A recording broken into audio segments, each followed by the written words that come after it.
नाही करायचं या.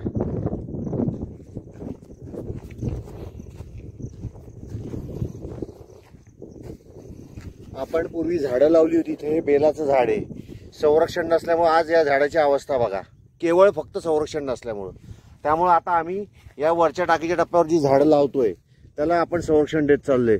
आपल्या पाटणकर साहेब आणि त्यांच्या मंडळींनी खड्डे खणलेले आहेत, बरेचसे खड्डे इथे आहेत, आम्ही त्याच्यात झाडं लावत चाललोय. आज इथे बरीचशी 10 ते 12 झाडं लावून झालेली आहेत या टप्प्यामध्ये, टाकीच्या टप्प्यावरती. आज आम्ही 2 आंब्याची झाडं उदय साहेबांनी त्यांच्या घरी तयार केलेली, 2 वर्ष सांभाळलेली झाडं,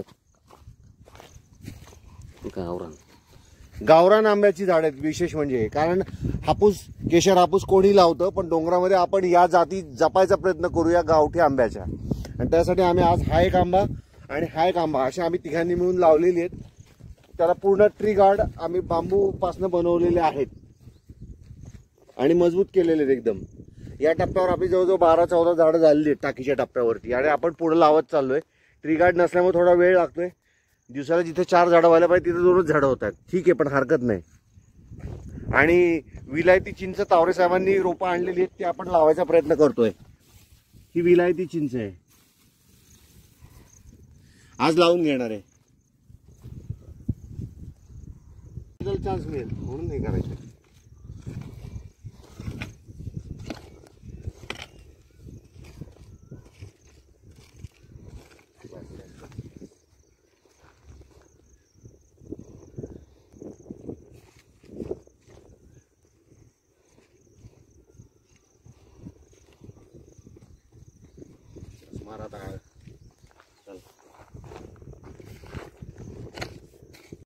तावरे साहेबांनी विलायतीची चिंच शिक्रापूरवरून आणली होती, ती लावायची नाही तसं ठरलं होतं, पण आज लावून घेतली सगळी.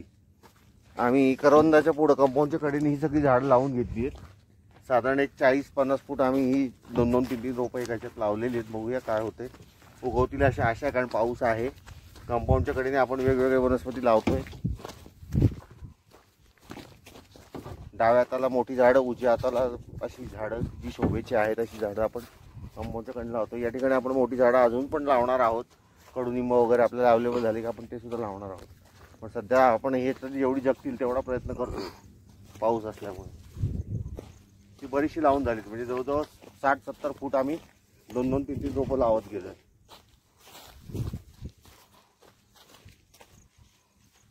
चल करून देऊ.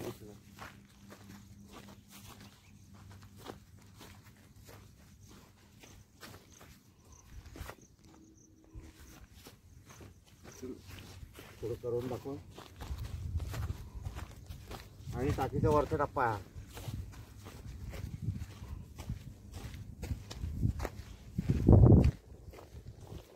इथं लिंब लावलाय, लिंबाचं